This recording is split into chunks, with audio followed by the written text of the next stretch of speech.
ይህ ኢትዮጵያ ቴሌቪዥን ነው።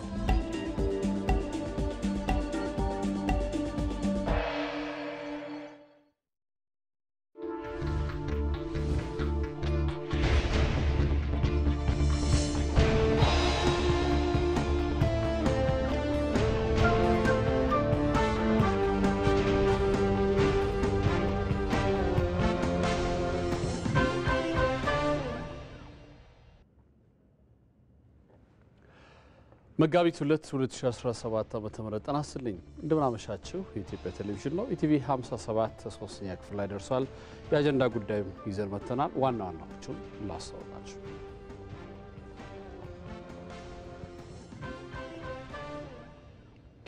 ጠቅላይ ሚኒስትር አብይ አህመድ ከዓመታት በፊት በሴፍትኔት ይታገዝ የነበረው የምስራቅ ሐረርጌ ቆላማ አካባቢ ተለውጦ በበጋ የመስኖ ስንዴ ልማት ውጤታማ መሆኑን ገለጹ።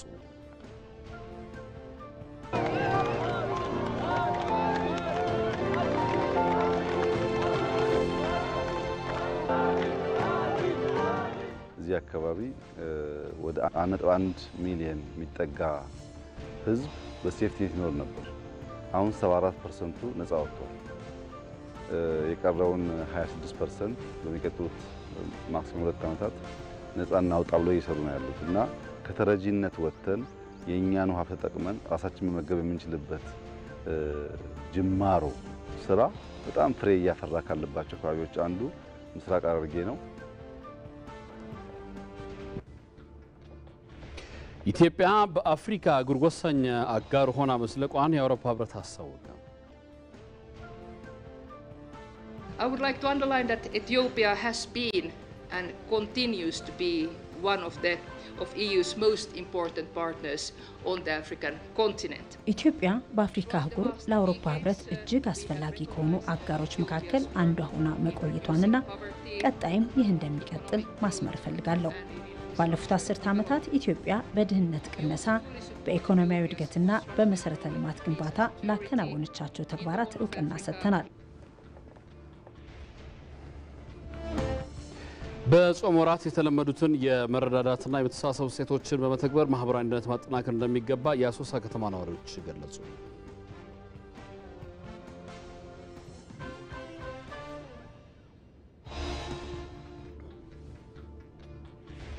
በሀገራዊ ምክክሩ ኢትዮጵያ እንደ ሀገር ብዙ የምታተርፍበት መሆኑ ተገለጸ።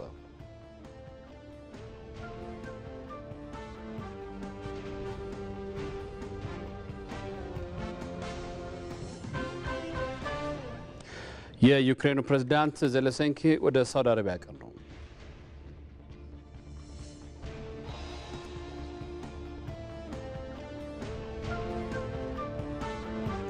የአውሮፓ ሻምፒዮንስ ሊግ በጥሎ ማለፍ የሁለተኛ ዙር ጨዋታ ሊቨርፑል ከፒኤስጂ እና ባየር ሊቨርኩሰን ከባየር ሙኒክ የሚያደርጉትን ጨዋታ ይጠበቃል። እነዚህ ዋና ናቸው።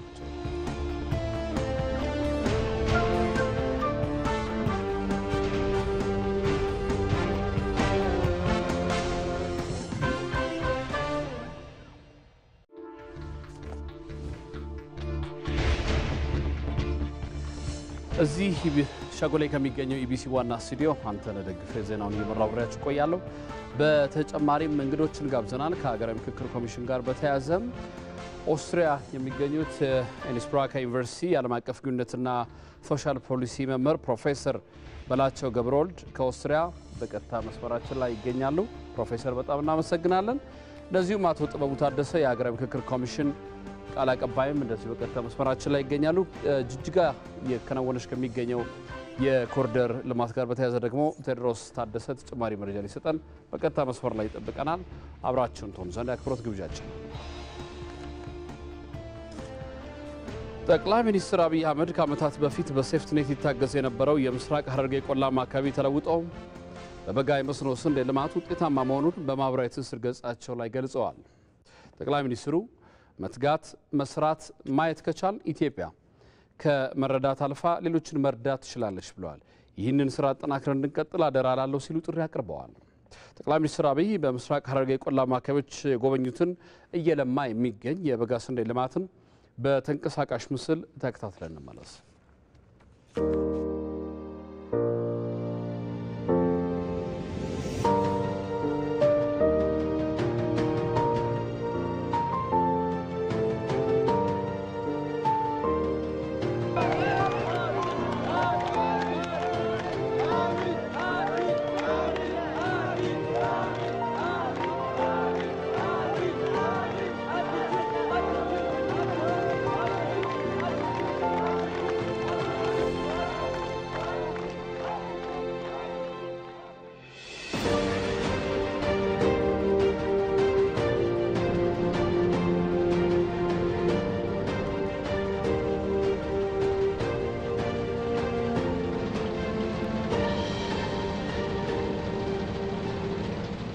ቆላማው አካባቢ ነው።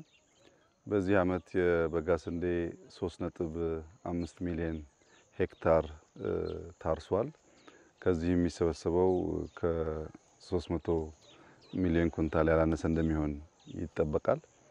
በዚህ አሁን ባለንበት አካባቢ ምስራቅ ሐረርጌ ቆላማው አካባቢ ማህበረሰቡ ከ4፣ 5፣ 6 ዓመት በፊት የሚኖረው በሴፍቲ ኔት ነው።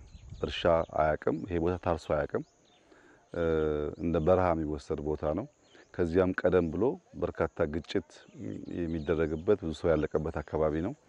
አሁን መለስተኛ ግድቦች እየገደብን በካናል በበጋ ስንዴ የጀመርነውን ስራ ከጀመርን በኋላ በዚህ አካባቢ ወደ 1000 ሄክታር ገደማ ታርሷል። አሁን በጣም የሚያስደንቀው የዛሬ 3-4 ዓመት እዚህ አካባቢ ወደ 1.1 ሚሊዮን የሚጠጋ ህዝብ በሴፍቲ ኔት ይኖር ነበር።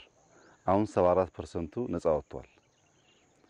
የቀረውን 26% በሚቀጥሉት ማክሲመም 2 ዓመታት ነፃ እናውጣ ብለው እየሰሩ ነው ያሉት እና ከተረጂነት ወጥተን የኛን ውሃ ተጠቅመን ራሳችን መመገብ የምንችልበት ጅማሮ ስራ በጣም ፍሬ እያፈራ ካለባቸው አካባቢዎች አንዱ ምስራቅ ሐረርጌ ነው።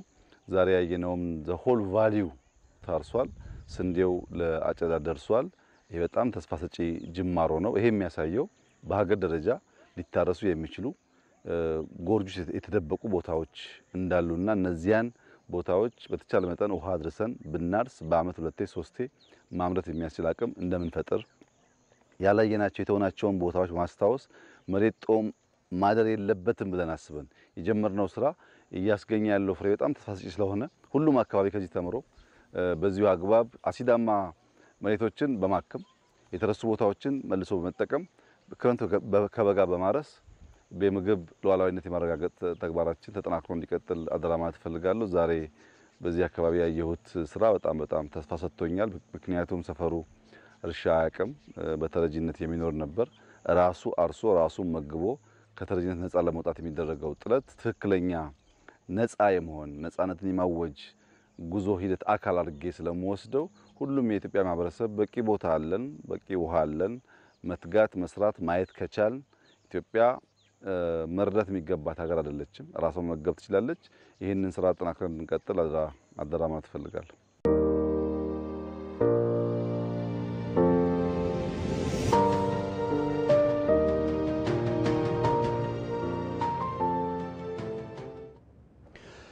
የትኛውንም አይነት የሃይማኖት ተቋማትን አስተምሯቸውንና መገለጫዎቻቸውን የሚያንቋሽሹ ንግግሮች መወገዝ እንዳለባቸው የኢትዮጵያ ሃይማኖት ተቋማት ጉባኤ ገለጸ። ጉባኤው በወቅታዊ ጉዳይ ላይ መግለጫ ሰጥቷል። ክብረ ነክ የሆኑ ተግባራትና አስተያየቶች የመከባበርና የአብሮነት እሴትን የሚሸረሽሩ መሆናቸው ለሰላም ግንባታ እንቅፋት እንደሚሆኑ ተጠቅሷል። የኢትዮጵያ የሃይማኖት ተቋማት ጉባኤ ጠቅላይ ጸሐፊ ሊቀ ትጉሃን ቀሲስ ታጋይ ታደለ ሰሞኑን ሁለቱ ታላላቅ ሃይማኖቶች የተቀደሰ ጾምና ጸሎት ላይ በሚገኙበት ወቅት ከመንፈሳዊነትና ከሃይማኖት መሰረታዊ እሴት ጋር የሚቃረኑ ተግባራት በማህበራዊ ሚዲያ በስፋት እየሰራጩ ይገኛሉ ብለዋል። በየትኛውም አካል የተፈጸመና የሚፈጸሙ እንዲህ አይነት ህገወጥ ተግባራት በሁሉም የሃይማኖት አስተምህሮቶች የሚወገዙ ናቸው ብሏል ጠቅላይ ጸሐፊው። ሀገራችን ኢትዮጵያ የብዙ ሃይማኖት መገኛና መኖሪያ ከመሆኗ አንፃር የኢትዮጵያ ሃይማኖት ተቋማት ጉባኤ የትኛውንም አይነት የሃይማኖት ተቋማትን አስተምሯቸውንና መገለጫዎቻቸውን የሚያንቋሽሹና የሚያዋርዱ ንግግሮችንም ሆነ ተግባራትን በጽኑ ያወግዛል። የሁለቱም እምነት ተከታዮችና አማኞች በማህበራዊ ሚዲያ ባላቸው አሉታዊ ዘመቻና በተፈጠረው ወቅታዊ ችግር ሳይረበሹ የጾም፣ የጸሎት፣ የንስሐና መሰል ተግባሮቻቸው ላይ እንዲያተኩሩ ጉባኤያችን ይመክራል። ህገወጥነትን ከማስፋፋት ባለፈ ጥፋትን በሌላ ጥፋት ማረም ፈጽሞ የማይቻል በመሆኑ ከድርጊታቸው በመታረም የህግ የበላይነት እንዲያስቀድሙ የሃይማኖት ተቋማት ጉባኤው እንደሚመክርም ተጠቅሷል። አሁን ላይ የተፈጠረውን ይህን ልክ ያልሆነ ተግባር የፈጠሩ አካላትን የሚመለከተው አካል በመያዝ ለፍርድ እንዲያቀርብ ጉባኤ በመግለጫው ጠይቋል። በመሆኑም ጉባኤው በእምነቶች መካከል ግጭት የሚፈጥሩ አካላትን ለመቅጣት የሚያስችሉ የጉባኤው ህጎች እየተሻሻሉ መሆኑን በመግለጽ የሁለቱ እምነት ተከታዮች ጾማቸውን ከፈጣሪ ምሕረትን በመለመንና መልካም ተግባራትን በማከናወን እንዲያሳልፉ ሊቀ ትጉሃን ቀሲስ ታጋይ ታደለ ጥሪ አቅርበዋል። የሃይማኖት መሪዎች፣ የሃይማኖት ምሁራንና መላው ማህበረሰቡ በሃይማኖቶች መካከል መከባበር፣ መግባባትና መረዳዳት ይበልጥ ሊያጠናክሩ በሚያስችሉ የጋራና የተመረጡ አጀንዳዎች ላይ በህግ በስርዓትና በጥብቅ ዲሲፕሊን የሚመሩና ግልጽ ዓላማ ግብ የተቀመጠላቸው ውይይቶችና ምክክሮች በተጠናከረ መልኩ በማከናወን በሃይማኖቶች መካከል ትብብራቸውንና አጋርነታቸውን እንደሚያጠናክሩ ይጠበቃል።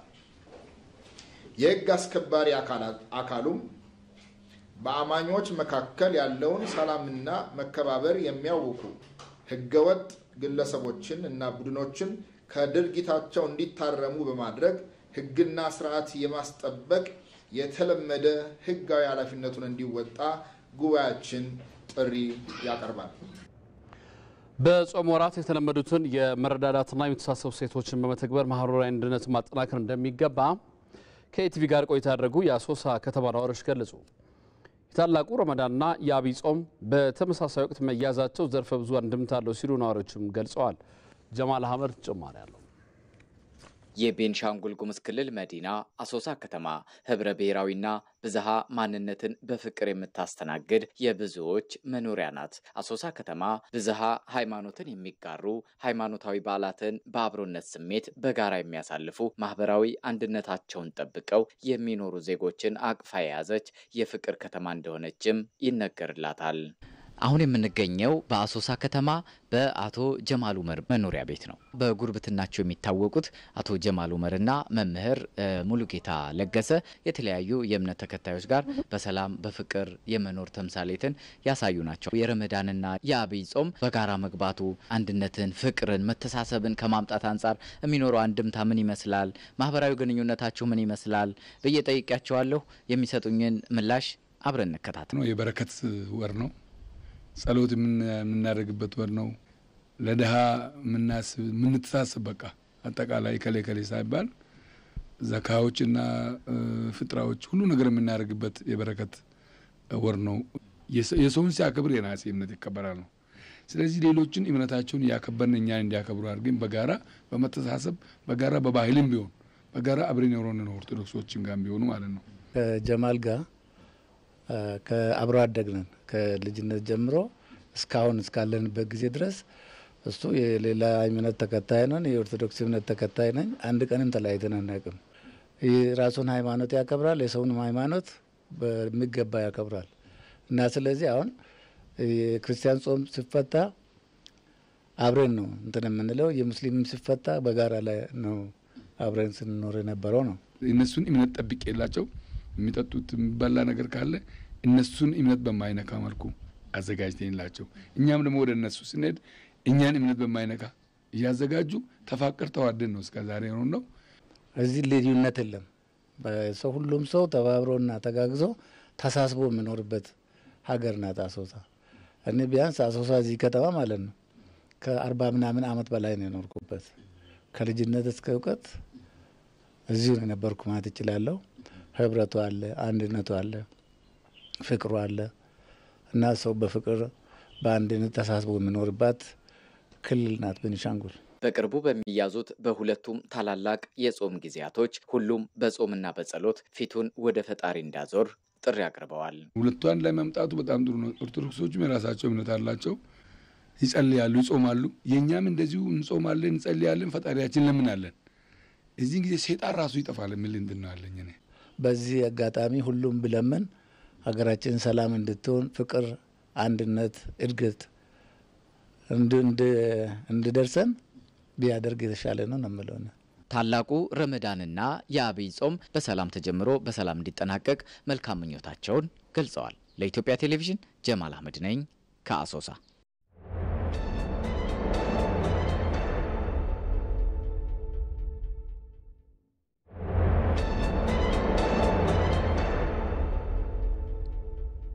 ወደ አጀንዳ ጉዳያችን እናመራለን። በሀገራዊ ምክክሩ ኢትዮጵያ እንደ ሀገር ብዙ የምታተርፍበት መሆኑ ተገለጸ። የማህበረሰብ ተሳትፎን መሰረት ያደረገ አካታች ሀገራዊ ምክክር ሲደረግ መቆየቱን እና በቀጣይም ይህን አጠናክሮ እንደሚቀጥል የሀገራዊ ምክክር ኮሚሽን ገልጿል። አይዳ ከበደ ተጨማሪ አላት። የህዝብ ተወካዮች ምክር ቤት ባካሄደው 4ኛ ዓመት የስራ ዘመን አንደኛ አስቸኳይ ስብሰባው ነው የሀገራዊ ምክክር ኮሚሽኑ የስራ ዘመን ለ1 ዓመት እንዲራዘም ውሳኔ ያሳለፈው። ኮሚሽኑ የቀሩትን ስራዎች ማጠናቀቅ ይችል ዘንድ ነው የስራ ዘመኑ ለ1 ዓመት የተራዘመው። በተጨመረው 1 ዓመት በአማራና በትግራይ ክልሎች የምክክር ሂደቶችን ማጠናቀቅና ሀገራዊ የምክክር ጉባኤ ማከናወን ተቀዳሚ ተግባራቶች መሆናቸውን የኢትዮጵያ ሀገራዊ ምክክር ኮሚሽን ኮሚሽነር ፕሮፌሰር መስፍን አርአያ ተናግረዋል። በአማራ ክልል ያለውን የስራ ሂደት ማጠናቀቅ፣ በትግራይ ክልል ውስጥ ያለውን የስራ ሂደት ማጠናቀቅ፣ የፌደራል ኢንጌጅመንት የምንለው አለ። እሱን በሚቀጥሉት ቀናት የፌደራል ተሳትፎን መጨረስ እና በተቻለ መጠን በውጭ ሀገር የሚኖሩ ኢትዮጵያውያንን በተለምዶ ዳያስፖራ የሚባሉትን ወደዚህ ወደ ምክክሩ ማምጣት፣ ይሄ እየተሰራ ያለ ለኢትዮጵያ ሀገራዊ ምክክር ጉባኤ ሁላቸውም ተወካዮቻቸውን እንዲያስመርጡ ማድረግ፣ አሁንም ይሄ እየተሰራ ያለ ለኢትዮጵያ ሀገራዊ ምክክር ጉባኤ የሚሆኑትን የግብአት ስራዎች መስራት ነው። በምክክሩ ጥቂት ቡድኖች ሳይሆን ኢትዮጵያ እንደ ሀገር ብዙ የምታተርፍበት መሆኑን ጠቅላይ ሚኒስትር አብይ አህመድ ከሀገራዊ ምክክር ኮሚሽን ኮሚሽነሮች ጋር ባደረጉት ውይይት ገልጸዋል። ሁሉም ሊመካከል የተዘጋጀ ኃይል ማሰብ ያለበት ኢትዮጵያ ምን ታተርፋለች፣ ልጆቻችን ምን ያተርፋሉ ነው እንጂ የዚህ ውይይት ውጤት በግል በዚያ ውይይት አንድ ፓርቲ ወይ አንድ ቡድን የሚያገኘው ትርፍ የለም እና ልክ እንደ ምርጫ ክርክር ታሰብ የለበትም። እነዚህ ሰዎች አላምናቸውም አልወያይም አይባልም። ምርጫ ክርክር አይደለም። ይሄ ለህዝብና በሌላ ሳይድ ላሉ ፓርቲዎች ሐሳብ የምንሸጥበትና በሐሳብ የምናሸንፍበት መድረክ ነው። የማህበረሰብን ተሳትፎ መሰረት ያደረገ አካታች ሀገራዊ ምክክር ሲደረግ መቆየቱንና በቀጣይም ይህንን አጠናክሮ እንደሚቀጥል የሀገራዊ ምክክር ኮሚሽነር ዘገየ አሰፋ ገልጸዋል። ምኞታችን አንድም ሰው ወደ ኋላ መቅረት የለበትም ነው። በተቻለ መጠን እነዚህ ሰዎች መጥተው ለመነጋገር የሚፈልጉ ከሆነ ምንም መንግስትም ደግሞ ብዙ ጊዜ ተናግሯል። ጠቅላይ ሚኒስትራችን አሁን ብዙ ጊዜ የሚናገሩት እንኳንስ ኮሚሽኑ ይቅርና እስቲ ማንም ግለሰብ ሄዶ እነዚህ ሰዎች አሳምኖ ወደ ምክክሩ የሚያመጣቸው ከሆነ በሰላም እንቀበላለን ነው። በመላው ኢትዮጵያ 1230 ወረዳዎች በምክክር ሂደቱ የተሳተፉ ሲሆን ከ10 ክልሎችና ከ2 ከተማ አስተዳደሮች የተደራጁ የአጀንዳ ሰነዶችን ኮሚሽኑ መረከቡን ገልጿል። እዚህ ጉዳይ ላይ እንቆያለን። ስለ ሀገራዊ ምክክር ኮሚሽን የተወሰኑ መረጃዎችን ላጋራችሁና ወደ እንግዶቻችን እንሄዳለን። እንግዲህ የሀገራዊ ምክክር ከ2014 ጀምሮ ከተቋቋመ ጀምሮ የተለያዩ ክንዋኔዎችን ሲያካሄድ ቆይቷል። እስካሁን በ11 ኮሚሽነሮች ይመራል። አንድ ዋና ኮሚሽነርም አለው። ፕሮፌሰር መስፍን አርአያ ናቸው ዋና ኮሚሽነሩ። እስካሁን እንግዲህ ባረጋቸው እንቅስቃሴዎች የተሳታፊ ልየታ አካሂዷል። ይሄን የተሳታፊ ልየታ በ10 ክልሎች አከናውኗል። አማራ ክልል በከፊል ይቀራል። ትግራይ ክልል እስካሁን ፈጽሞ አልተደረገም። ሌላኛው ደግሞ የአጀንዳ ልየታና ቀረጻ ነው። ይሄንም የአጀንዳ ልየታና ቀረጻ በ10 ክልሎች ላይ ማካሄድ ተችሏል። 2 ከተማ አስተዳደሮች አዲስ አበባና ድሬዳዋ ማለት ነው። ትግራይና አማራ ክልል እስካሁን አልተካሄደም የአጀንዳ ልየታና ቀረጻ ላይ። እንደዚሁም ደግሞ ተጨማሪ አጀንዳ ለኮሚሽኑ ያስረክባሉ። ለምሳሌ የፖለቲካ ፓርቲዎች፣ የጋራ ምክር ቤት፣ የዲያስፖራ ተወካዮች፣ ወጣቶች እኛም ሀገራዊ ምክክሩ ላይ አጀንዳ አለን ጉዳይ አለን ብለው በማስያዝ ረገድ ተሳትፎም አድርገዋል ማለት ነው። የባለድርሻ አካላት አጋርነትም በይበልጥ እዚህ ሀገራዊ ምክክር ኮሚሽን ስራ ላይ ታይቷል። ፖለቲካ ፓርቲዎች አሉ፣ የሃይማኖት ማህበራት አሉ፣ የአካል ጉዳተኛ ማህበራት አሉ፣ ሲቪክ ማህበራት አሉ። ዩኤንዲፒ ዩናይትድ ኔሽን ዴቨሎፕመንት ፕሮግራም ወይም የልማት ፕሮግራም አለ። ገንዘብ ሚኒስቴርም እንደዚሁ በዋናነት የሀገራዊ ምክክር ኮሚሽኑ አጋር አካል በመሆን አብረው የተለያዩ ስራዎቹ ላለፉት 3 ዓመታት ሲያከናውኑ ቆይቷል ማለት ነው። አሁን ወደ እንግዶቻችን ነው የምናመራው። 2 እንግዶችን ተጨማሪ መረጃዎች እንዲሰጡን ጋብዘናል። ወደዛው ነው የምናመራው። በዚህ መሰረት የመጀመሪያው እንግዳችን የሚሆኑት ፕሮፌሰር በላቸው ገብረወልድ ከኦስትሪያ ኔስብራካ ዩኒቨርሲቲ የዓለም አቀፍ ግንኙነትና ሶሻል ፖሊሲ መምህር ናቸው። በቀጥታ መስመራችን ላይ ከኦስትሪያ ይገኛሉ። ፕሮፌሰር በጣም አመሰግናለሁ። እንደዚሁም አቶ ጥበቡ ታደሰ የሀገራዊ ምክክር ኮሚሽን ቃል አቀባይ ናቸው። እሳቸውም እንደዚሁ ከዚሁ ከአዲስ አበባ በቀጥታ መስመራችን ላይ ይገኛሉ። ሁለቱንም እንግዶቼ በጣም አመሰግናለሁ። ፕሮፌሰር የመጀመሪያ ጥያቄን ወደ እርስዎ ልምጣ። በቅድሚያ እንግዳችን ስለሆኑ እጅግ አድርጌ አመሰግናለሁ። እንግዲህ የሀገራዊ ምክክር የኢትዮጵያን ችግሮች በመፍታት ረገድ ዘላቂ ሰላምን ለማረጋገጥ ያለው ፋይዳ ምንድነው ይላሉ? እግዚአብሔር ይስጥልን ስለ ግብዣው። የሀገር ምክክር ጉባኤ በጣም ወሳኝ ነው። ለሰላም ለዘላቂ ሰላም በጣም ወሳኝ ነው እና ይሄ የረጅም ጊዜ አጀንዳ መሆኑን ማወቅ ያስፈልጋል። በአጭር ጊዜ እንትን የሚከሰት የሚሆን ሰላም አይደለም። ብዙ ሁኔታዎችን ማካተት ያስፈልጋል። ብዙ ሰዎችን ማማከር ያስፈልጋል። ብዙ አርዕስቶችን ማንሳት ያስፈልጋል እና ይህ ውይይት ወይም ምክክር በሚከሰትበት ጊዜ ብዙ ማወቅ ያለብን ነገሮች አሉ። ራሳችንንም ማወቅ ያስፈልጋል። ባህላችን ማወቅ ያስፈልጋል። ችግሩ ከየት እንደመጣ ማወቅ ያስፈልጋል። ምናልባት ብዙ ጊዜ ሳናየው የምንቀረው ነገሮች እንደው ካሉም ማወቅ ያስፈልጋል። ለምሳሌ ቅድም ስለ ሃይማኖት ብዙ ነገር ተነስቶ ሲወራ ነበር። መናገር ከመጀመሪያ በፊት ኢትዮጵያ በእርግጥ የሃይማኖት ሀገር ናት። በክርስትናም ቢሆን በእስላምም ቢሆን በሌሎቹም የሃይማኖት ሀገር እንደሆነች ያው በአፍሪካም በዓለምም ከአራተኛ ክፍለ ዘመን ጀምራ የክርስትና ሀገር እንደሆነች እናውቃለን።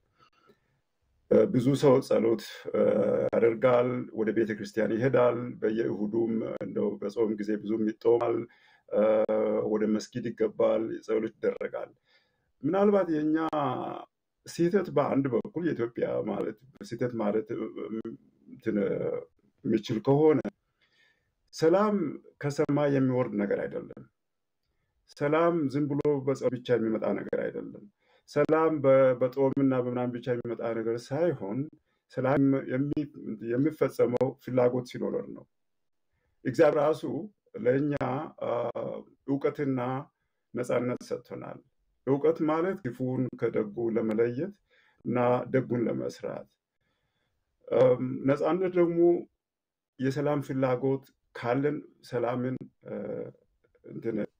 በተግባር ለማውጣት እና እነዚህ ነገሮች አውቀን በእኛ በኩል ምን መደረግ እንዳለበት ዝም ብሎ በጸሎት ብቻ የሚደረግ ከሆነማ ማለት የምንጠብቅ ከሆነማ የሰው ነፃነትና የሰው እንትን ተጨማሪ አድርጎት ምንድን ነው እና ብዙ ጊዜ የምንሳሳተው እኛ እንጸልይ እንላለን። ማለት ይሄን ሃይማኖትን እንደ ዋጋ የሌለው ነገር አድርጎ ለማየት ሳይሆን የራሳችን ጉዳይ የራሳችን ኃላፊነት ወንድሞቻችን የሚሞቱን ወንድሞቻችን የሚሞቱትን እህቶቻችን፣ በረሃብ ያሉት ልጆች፣ ትምህርት ቤት የማይሄዱ ልጆች፣ በድህነት የሚኖሩ ሰዎች የነሱ ነገሮች አብረው ካልታዩ ዝም ብሎ በጸሎት የሚደረግ ነገር አይደለም እና ብዙ ጊዜ እኔም ማየው በኢትዮጵያ ብቻ ሳይሆን በመላ አፍሪካም ቢሆን ሰላም የራሳችን ውጤት መሆኑን አናውቅም። ምናልባት ሌላ ሰው የሚያመጣ ነገር ይመስልናል ወይም በጸሎት የሚደረስ ነገር ይመስልናል። እሱ በአንድ በኩል መደም መታየት አለበት፣ ይሄ ምክክሩም በሚከናወንበት ጊዜ። ሁለተኛ ነገር ደግሞ ባህላችን ራሱ ለምሳሌ የተወለድኩበትና ያደግኩበት አካባቢ ከምባታ ይባላል። እኔም አውቀው ለምሳሌ ሰዎች ቢጣሉ አንድ በእድሜ የገፋና አንድ ወጣት ቢጣሉ ሁሉ ጊዜ ስህተቱ የወጣቱ ይመስለን ነበረ እና ቢጣሉ ወጣቱ ይቅርታ መጠየቅ አለበት ነው የሚባለው። ወይም ወንድና ሴት ከተጣሉ ሴቶች ይቅርታ ይጠይቃሉ እንጂ ወንዶች አይጠይቁም። እና ለሴቶች ያላቸው ቦታ በህብረተሰቡ መሀል ምንድን ነው? ሰው በእድሜ ስለገፋ ብቻ እውነቱ የራሱ አይደለም። የተማርን ሰዎች ብዙ ጊዜ ካልተማሩ ሰዎች የበለጠ ስህተት እንሰራለን። እኛ ብዙ ጊዜ በትምህርታችን እንመካለን እና እነዚህ ነገሮች ባህላዊ ችግር እንዳለን ማወቅ ያስፈልጋል። እኛ ባህላችን ብዙ ጊዜ እንደው ሰላምን ለመግፋት ጥሩ አመቻችም አይደለም። ምናልባት ከውጭ ኃይል ጋር ለመዋጋት ይጠቅመናል፣ ሁላችን አብረን የውጭ ኃይል ለመዋጋት። ግን የራሳችን የባህላችን ድክመትና የሃይማኖታችን የአመለካከታችንን ድክመት ካላወቅን ዘላቂ ሰላም አይኖርም። ሌላው ነገር ደግሞ ለምሳሌ የሶሻል የህብረተሰብ ችግሮች ስናይ ብዙ ድሆች ካሉ ተማሪዎች ትምህርት ቤት የማይሄዱ ከሆነ ወጣቶች ሄደውም ስራ አጦች የምን ከሆነ ልጆች በመንገድ ላይ የሚያድሩ ከሆነ እንደዚህ ማህበረሰባዊ ችግሮች ካሉ በጣም ከተስፋፉ ምንም እንኳን ብዙ ዳያሎግ ቢኖርም ማለት ምክክር ቢኖርም ድህነትና ብዙ ሶሻል ፕሮብሌምስ የሚባሉት ካሉ ውይይቱን ምክክሩ ቢደረግም ሰላም ላይኖር ይችላል። ስለዚህ በብዙ መስክ ነው ማየት ያለብን። በአንድ በኩል በባህላችን በሃይማኖታችን አመለካከት በማህበረሰባችን በኢኮኖሚ በተመለከተ እኛ ምጣኔ ሀብት አላነሰንም። ኢትዮጵያ ወንዞችን ቢሆኑ ንጥረ ነገሮችን ቢሆኑ የተማሩ ሰዎችን ቢሆኑ ኢንጂነሮች ሞልተዋል፣ ኢኮኖሚስቶች ሞልተዋል፣ ህግ አዋቂዎች ሞልተዋል። በኢትዮጵያ የተማረ ሰው አላነሰም እና እነዚህን ነገሮች ሁሉን አከማችነ የሰው ኃይልን የምጣኔ ሀብቱንም የንጥረ ነገሮችን አንድ አድርገን እሱንም ከምክክሩ ጋር አብረን ማየት ያስፈልጋል። እነዚህ ነገሮች አብሮ ካልሄዱ ዝም ብሎ ሽማግሌ አንድ መጥቶ መናገርና መፍትሄ ለመፈለግ ከሞከረ ዘላቂ ሰላም አይኖርም ብዬ ነው የሚገምተው። አሁንም አመሰግነው። ወደ አቶ ጥበቡ ልምጣ፣ የሀገራዊ ምክክር ኮሚሽን ቃል አቀባይ። እንግዲህ ቀደም ሲል እኔም ፕሬዘንቴሽን ላይ ሳቀርብ እስካሁን የአጀንዳ ልየታም ሆነ ተሳታፊ ልየታ 10 ክልሎች 2 ከተማ አስተዳደሮች ላይ ተካሂዷል። አማራ ላይ በከፊል አልተደረገም፣ ትግራይ ላይ ምንም ያልተደረገበት ሁኔታ ነው ያለውና ምንድነው በቀጣይ አማራ ላይ ኦሮሚያ ላይ እንደገና ዲያስፖራውም የዚህም የአጀንዳው ጉዳይ ላይ ተሳታፊ እንዲሆን ምንድነው ለመስራት ያቀዳችሁት የሚለውን ደግሞ እንመልከት።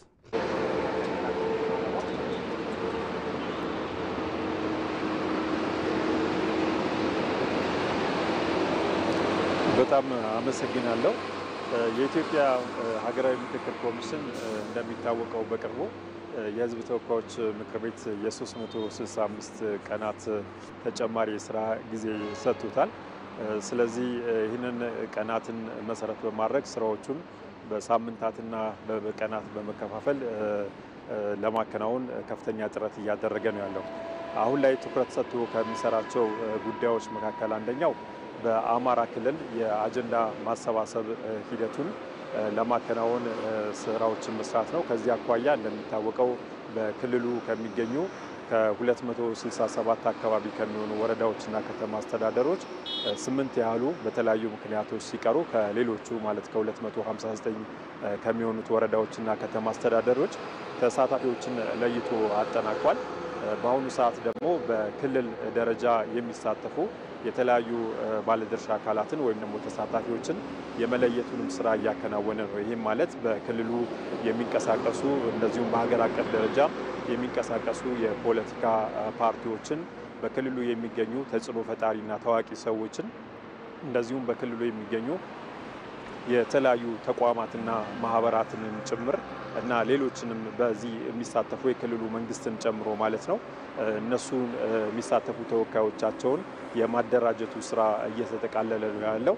ስለዚህ በቀጣይ የአጀንዳ ማሰባሰቡን ሂደት ለማከናወን ከክልሉ መንግስት ጋር በቅርቡ ኮሚሽኑ አጀንዳ ማሰባሰብ ሂደቱ በሚከናወንበት ሁኔታ ላይ አንዳንድ ተጨማሪ ውይይቶችን ያደርጋል።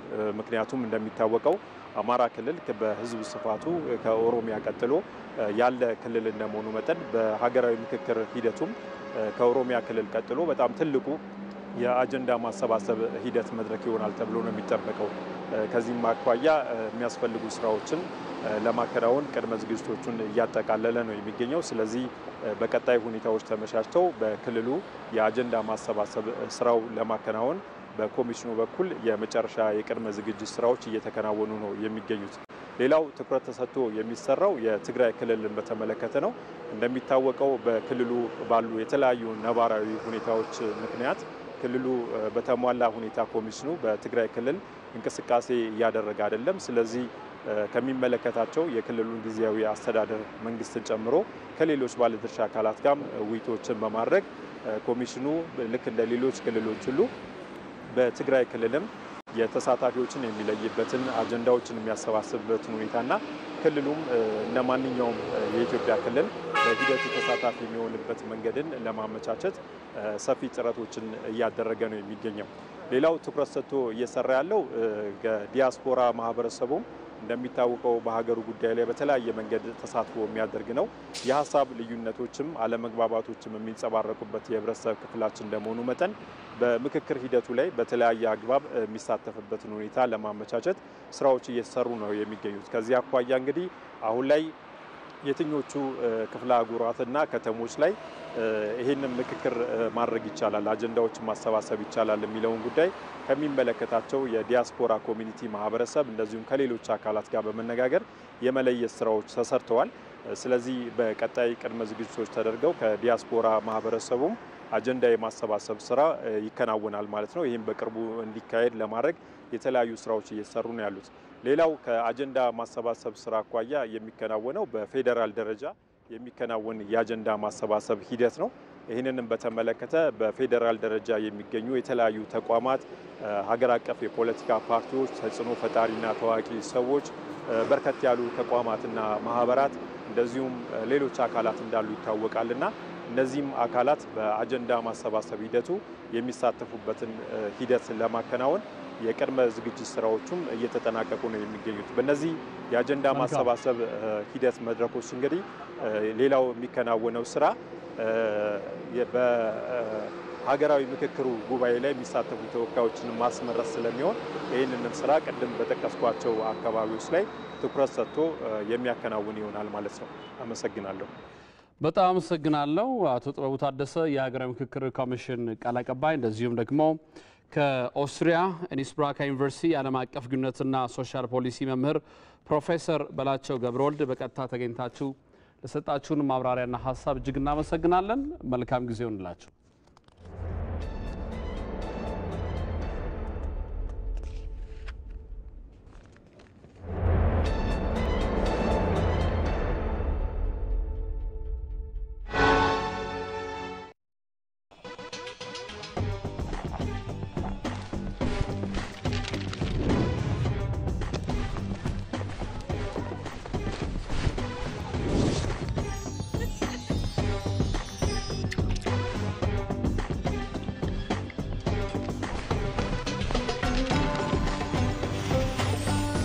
የባንካችንን የዘካ ተቀማጭ ሂሳብ በመጠቀም ሐሳቦን ያቅልሉ። የዘካ ተቀባዩን ስምና የበጎ አድራጎት ድርጅቶች ዝርዝር በማዘጋጀት ለተቸገሩ ወገኖች በባንካችን በኩል ያለ ድካም የሃይማኖት ግዴታውን ይወጡ። ረመዳን ሙባረክ። የኢትዮጵያ ንግድ ባንክ ሁሌም የሚተማመኑበት ባንክ።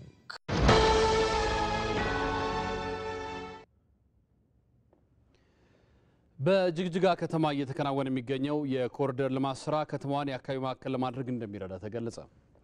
የኮሪደር ልማት ስራው በሁለት ሽፍት በቀንና በምሽት በማከናወን በፍጥነት ለማጠናቀቅ እየተሰራ መሆኑን የተገለጸው። በዚህ ጉዳይ ላይ ደግሞ ተጨማሪ መረጃ ላደርሰን ባልደረባችን ቴድሮስ ታደሰ ከጅግጅጋ ቀጥታ መስመራችን ላይ ይገኛል። ቴዲ እንዴት አመሸ? እንግዲህ ጅግጅጋ የኮሪደር ስራ ላይ ትገኛለች ለሊት ተቀን። አሁን ጅግጅጋ ላይ እየተካሄደ ያለው የልማት የኮሪደር ስራ ምን ደረጃ ላይ ይገኛል? አጠቃላይ እንደው የግንባታው ሂደት እና ደግሞ ከተማዋን በምን መልኩ ገጽታዋን እየቀየረ ነው የሚለውን መልከታን ጭምር አጋራን።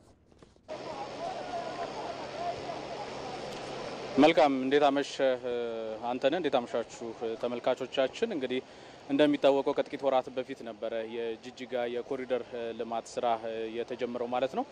በአጠቃላይ ወደ 30 ኪሎ ሜትሮችን የያዘ የኮሪደር ልማት ስራ በጅግጅጋ ተጀምሯል። በመጀመሪያው ምዕራፍም የ10 ኪሎ ሜትር ግንባታው በሁለት ሽፍቶች ቀንና ምሽት እየተከናወነ በርብርብ በፍጥነት ለማጠናቀቅም በትኩረት እየተሰራ ነው የሚገኘው።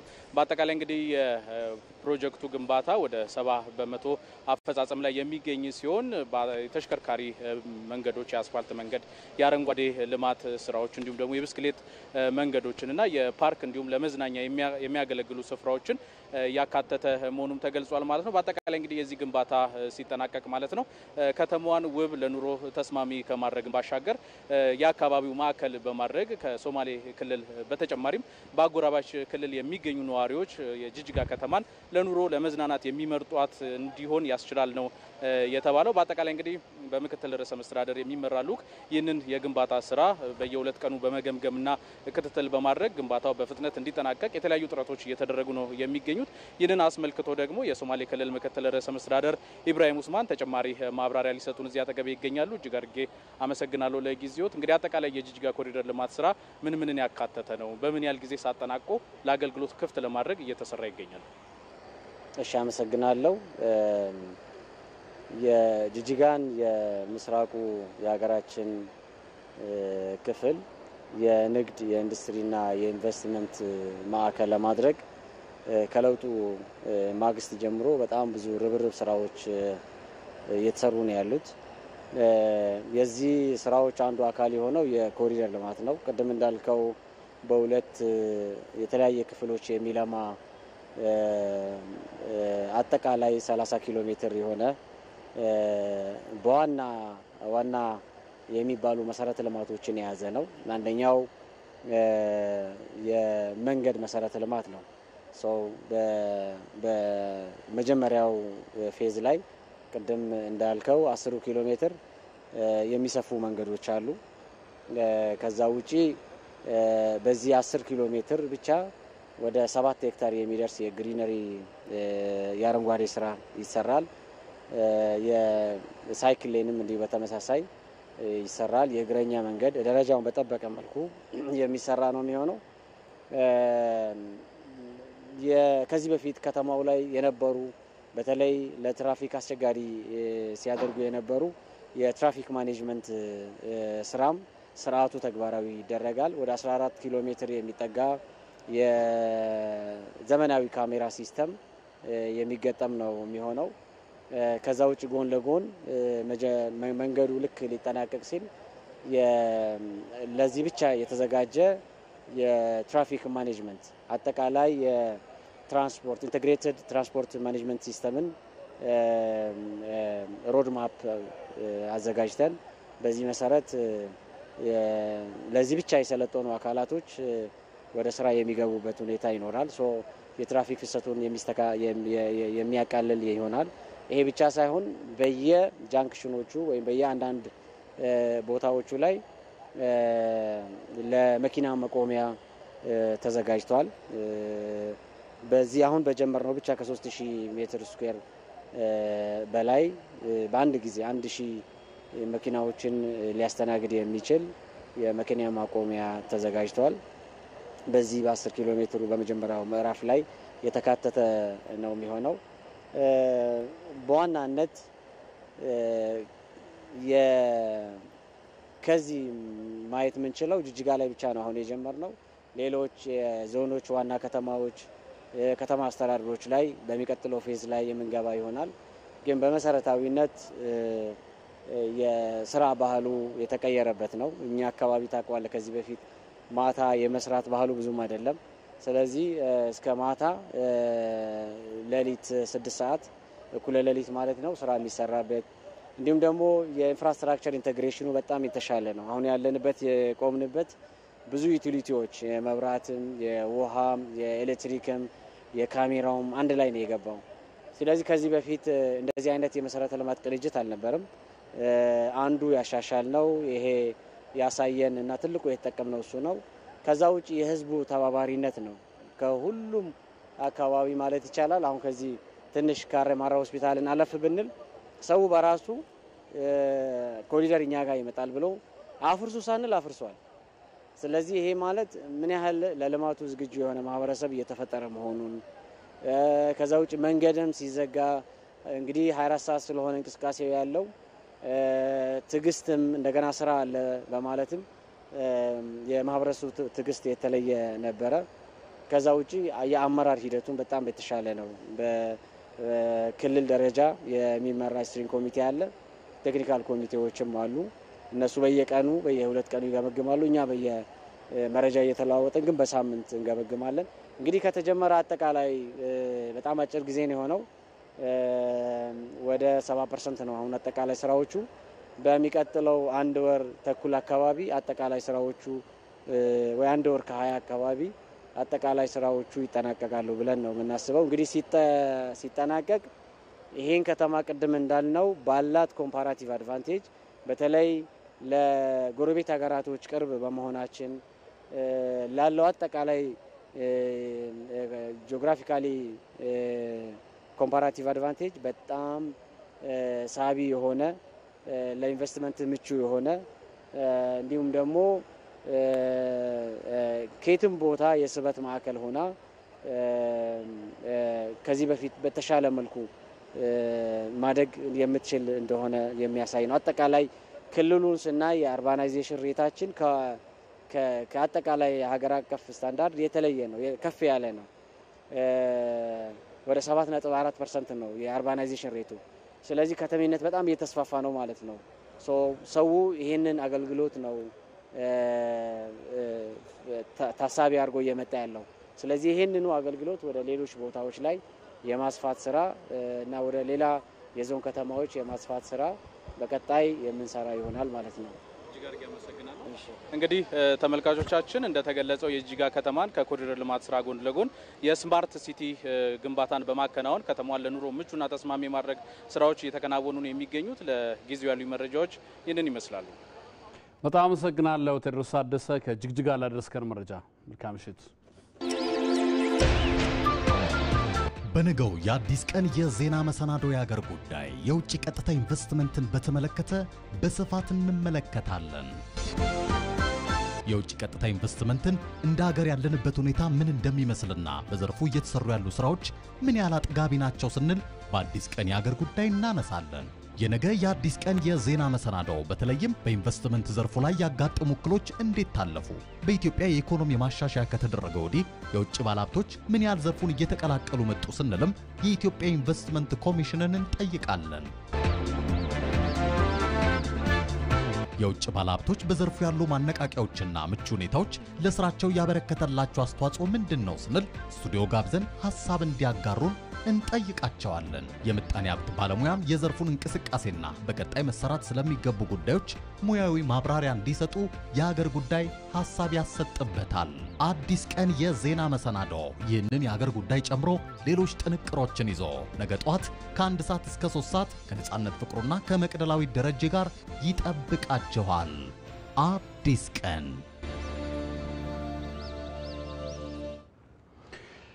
ኢትዮጵያ በአፍሪካ አህጉር ወሳኝ አጋር ሆና መዝለቋን የአውሮፓ ህብረት አስታወቀ። በአውሮፓ ህብረትና በኢትዮጵያ መካከል ያለው አጋርነት ከተጀመረ ዘንድሮ 50 ዓመት ሆኖታል። በኢትዮጵያ የህብረቱ አምባሳደር ሶፊ ፎሮም የአውሮፓ ህብረት ኢትዮጵያ ሶማሊያን ጨምሮ ሰላምና ደህንነትን በማረጋገጥ ረገድ የምትጫወተው ሚና እንደሚደግፉ ማስታወቋል። ወነሰና አፈወርቅ ተጨማሪ አለው። በአውሮፓውያኑ የካቲት ወር 1975 በአውሮፓ የኢኮኖሚ ማህበረሰብና የአፍሪካ ካሪቢያንና ፓሲፊክ ሀገራት መካከል የተፈረመው የሎሜው ስምምነት ለኢትዮጵያና የአውሮፓ ህብረት ጠንካራ ወዳጅነት መሰረትን ጥሏል። በአውሮፓ ህብረትና በኢትዮጵያ መካከል የተጀመረው ይህ አጋርነት ዘንድሮ 50 ዓመታት ሞልቶታል። በኢትዮጵያ የህብረቱ አምባሳደር የሆኑት ሶፊ ፍሮም ኢመስበርገር እንደሚሉት ባለፉት ዓመታት ኢትዮጵያ የህብረቱ ወሳኝ አጋር ሆና ዘልቃለች። I would like to underline that Ethiopia has been and continues to be one of EU's most important partners on the African continent. ኢትዮጵያ በአፍሪካ አህጉር ለአውሮፓ ህብረት እጅግ አስፈላጊ ከሆኑ አጋሮች መካከል አንዷ ሆና መቆየቷንና ቀጣይም ይህ እንደሚቀጥል ማስመር ፈልጋለሁ። ባለፉት 10 ዓመታት ኢትዮጵያ በድህነት ቅነሳ፣ በኢኮኖሚያዊ እድገትና በመሰረተ ልማት ግንባታ ላከናወነቻቸው ተግባራት እውቅና ሰጥተናል። ኢትዮጵያ በአፍሪካ ቀንድ በሰላምና ደህንነት ግንባታ የምትጫወተውን ገንቢ ሚናም ሙሉ በሙሉ እንደግፋለን። በሶማሊያም ከአልሻባብ ጋር በሚደረገው ውጊያ መስዋዕትነትን ከፍላለች። የተባበሩት መንግስታት ድርጅት በሚያከናውናቸው የሰላም ማስከበር ተልእኮችም በአፍሪካ ቀዳሚዋ ተሳታፊ ናት። Ethiopia has been the #1 contributor to UN peacekeeping operations in Africa. አምባሳደሯ እንደሚሉት ሁለቱ ወገኖች ባለፉት ዓመታት በተለያዩ ዘርፎች ትብብራቸውን አጠናክረውም ቀጥለዋል። ህብረቱም በተለያዩ ዘርፎች ለኢትዮጵያ ድጋፎችን እያደረገ ነው። We see that EU and Ethiopia we share many interests. የአውሮፓ ህብረትና ኢትዮጵያ የሚጋሯቸው በርካታ ጉዳዮች አሉ። ታዳሽ ኃይል፣ የኢትዮጵያ ሀገር በቀል የአረንጓዴ ልማት እንቅስቃሴ፣ ዲጂታላይዜሽን፣ ግብርና የግሉ ዘርፍ በጋራ የሚሰራባቸው ናቸው። የአውሮፓ ህብረት ትብብሩን ለማሳደግ ዝግጁ ነው። የአውሮፓ ህብረት መረጃ እንደሚያሳየው አሁን ላይ ከህብረቱ አባል ሀገራት መካከል 21 በአዲስ አበባ ይገኛሉ። ሀገራቱም ከኢትዮጵያ ጋር ያላቸው ግንኙነት እየተጠናከረ መምጣቱን ነው የሚናገሩት። Austria and Ethiopia are celebrating 120 years of bilateral relations this year. በዚህ ዓመት ኦስትሪያና ኢትዮጵያ የሁለትዮሽ ግንኙነትን የጀመሩበትን 120ኛ ዓመት እያከበሩ ነው። ባለፉት ዓመታት የህዝብ ለህዝብ ግንኙነቱ በተለያዩ ዘርፎች አድጓል። Finland and Ethiopia have long-term cooperation, mainly in development areas. ፊንላንድና ኢትዮጵያ በዋናነት በልማት ስራዎች፣ በትምህርት፣ በውሃ አቅርቦት እንዲሁም የግብርና መሬት አስተዳደርን በመሰሉ ዘርፎች ረዥም ጊዜ ትብብር አላቸው። ይህ የቆየና እጅግ ጠንካራ ግንኙነት በመተማመን ላይ የተመሰረተ ነው። በውጭ ጉዳይ ሚኒስቴር የአውሮፓና አሜሪካ ጉዳዮች ምክትል ዳይሬክተር ጀነራል አምባሳደር አብርሃም መንግስቱ እንደሚሉት ኢትዮጵያ ከአውሮፓ ህብረት ጋር ያላት ግንኙነት በንግድና ኢንቨስትመንትም ሊጠናከር ይገባል። Ethiopia is always very grateful for the generous support. ባለፉት ዓመታት የአውሮፓ ህብረትና አባል ሀገራቱ ላደረጉላት ድጋፍና ውጤታማ ትብብር ኢትዮጵያ ሁሌም ታመሰግናለች። ከዚህ በኋላ ባለው ጊዜ ተጨማሪ ኢንቨስትመንትና ንግድን ማየት እንሻለን። የአጋርነታችን መገለጫም ኢንቨስትመንትና ንግድ መሆን አለበት። ኢትዮጵያና የአውሮፓ ህብረት ያላቸው 5 ዓመታትን የተሻገረው ግንኙነት በቀጣዮቹ ዓመታት ተጠናክሮ እንደሚቀጥልም ነው የተገለጸው።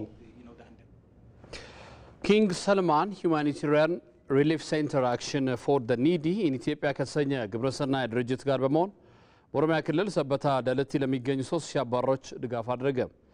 ድጋፉ ለረመዳን ጾም ይፍጣር የሚውሉ የተለያዩ ምግብ ግብዓቶች ናቸው። ሳምሶን በላይ ተጨማሪ አለው። የጾም ጊዜያት በጸሎትና በመስጋና ለሀገር ሰላም፣ ለሰው ልጆች ፍቅርና አብሮነት ፈጣሪ የሚለመንባቸው ናቸው። በዛው ልክ መደጋገፍና መተጋገዙም ጎልቶ ይታያል። የረመዳን ጾም መግባትን ተከትሎ ለሙስሊሙ ማህበረሰብ የኢፍጣር ስነ ስርዓት የሚውሉ ድጋፎችን ማድረግም የተለመደ መልካም ተግባር ሆኗል። አክሽን ፎር ዘ ኒዲ ኢን ኢትዮጵያ የተሰኘ ግብረ ሰናይ ድርጅት ማህበረሰብን ተጠቃሚ የሚያደርጉ ተግባራትን ያከናውናል። ድርጅቱ ከኪንግ ሰልማን ሁማኒታሪያን ሪሊፍ ሴንተር ጋር በመተባበር ለረመዳን ጾም ማፍጠሪያ የሚውል ድጋፍ አዘጋጅቷል። በዛሬው ዕለትም በኦሮሚያ ክልል ሰበታ ዳለቲ አካባቢ ለ3000 አባወራዎች ለኢፍጣር ስነ ስርዓት የሚያገለግሉ የምግብ ግብዓቶችን ድጋፍ አድርጓል። ድጋፉን ያገኙት ዜጎችን በተደረገላቸው ነገር ደስተኛ መሆናቸውን ገልጸዋል። ለዚህ አሁን ከባድ ደስታ ነው ተሰማኝ። ዛሬ እውነት መፍጠራ ሁሉ ያጣ ሰው ነው። አላህ እድሜያቸው ያቆይ፣ አልባ እናንተ ያኖር። ይሄ ዛሬ ሚሊዮን ነው፣ ሚሊዮን አላህ ደረሰልን። አልሐምዱሊላህ ረብል ዓለሚን። እናንተንም አላህ ሰላም ያርገው፣ እኛን አገራችንም ሰላም አላህ ያርግልን። እኛ ደግሞ በተራ እንርዳቸው። በስነ ስርዓቱ ላይ በኢትዮጵያ የሳውዲ አረቢያ አምባሳደር ዶክተር ፋሃድ ኦባይዱላህ አሎማይኒ እንደተናገሩት ድጋፉ በኢትዮጵያና በሳውዲ አረቢያ መካከል ያለውን ወንድማማችነት የሚያጠናክር ነው። ዛሬ እዚህ በመገኘቴ በጣም ደስተኛ ነኝ። ይህ ድጋፍ የሳውዲ አረቢያና የኢትዮጵያ ወዳጅነትን ለማጠናከር በማሰብ ለእስልምና እምነት ተከታዮች የረመዳን ጾም ምክንያት በማድረግ ለማፍጠሪያ የተደረገ ድጋፍ ነው። ይህም በማድረጋችንም በጣም ደስተኞች ነን። አክሽን ፎር ዘ ኒዲ ኢን ኢትዮጵያ የተሰኘው ተቋም በቀጣይ ከዕለታዊ ድጋፍ ባሻገር ዘላቂ ልማት ስራዎችን ለማከናወን ከተባባሪ አካላት ጋር መስራቱን እንደሚቀጥልም በአክሽን ፎር ዘ ኒዲ ኢን ኢትዮጵያ የኪንግ ሰልማን ፕሮጀክት ሊድ እና የሞኒተሪንግ ኢቫሉዌሽን አስተባባሪ ሁሴን አወል ገልጸዋል። ኢመርጀንሲን ከልማት ስራዎች ጋር አቀናጅቶ ቢሰራ ለእነሱም ይህንኑ ነው የነገርነው። እዚህ አካባቢ የጤና ፋሲሊቲ ችግር አለባቸው፣ የውሃ አቅርቦት ችግር አለ። በእነዚህ ስራዎች ላይ ቢሰማሩ፣ የገቢ ማስገኛ ነገሮች ላይ ቢሰማሩ፣ የሰውን ላይቭሊሁድ ለመቀየር ላይ ቢሰማሩ ብዙ ጊዜ ፕሮጀክቶቻችን በዛ መልክ እየቀረጽን ለዶኖሮቻችን እናቀርባለን። ድጋፉ በአጠቃላይ ለ9644 አባወራዎች የሚደረግ ሲሆን በቀጣዮቹ ቀናቶች በወሊሶ በቦረናና በሶማሌ ክልል እንደሚከናወንም ነው ተቋሙ ያስታወቀው። የውጭ ዜና። የዩክሬኑ ፕሬዝዳንት ዘለንስኪ ወደ ሳውዲ አረቢያ አቀኑ። ፕሬዝዳንቱ በሳውዲ አረቢያ ከአሜሪካና ሩሲያ ባለስልጣናት ጋር ይመክራሉ ተብሎም ይጠበቃል። የሳውዲ አረቢያ ውይይት የተኩስ አቁም ለማድረግ ዩክሬን ቅድመ ሁኔታዎቿን የምትገልጽበት እንደሆነም እየተዘገበ ይገኛል። ከስፖርት የአውሮፓ ሻምፒዮንስ ሊግ በጥሎ ማለፍ የሁለተኛ ዙር ጨዋታ ሊቨርፑል ከፒኤስጂ እና ባየር ሊቨርኩሰን ከባየር ሙኒክ የሚያደርጉትን ጨዋታ ይጠበቃል። የፒኤስጂው አሰልጣኝ ሉዊስ ኤንሪኬ ዛሬ በአንፊልድ አዲስ ነገር ጠብቁ ሲሉ የሊቨርፑል አቻቸው አርነ ስሎት በኩላቸው ጨዋታው ከባድ እንደሚሆን ተናግረዋል። ከኢትዮጵያ ቴሌቪዥን ኢቲቪ 57 አብቅቷል። ስለተከታተላችሁ እናመሰግናለን። አንተነህ ደግፌ ነኝ። ሰላም ደሩ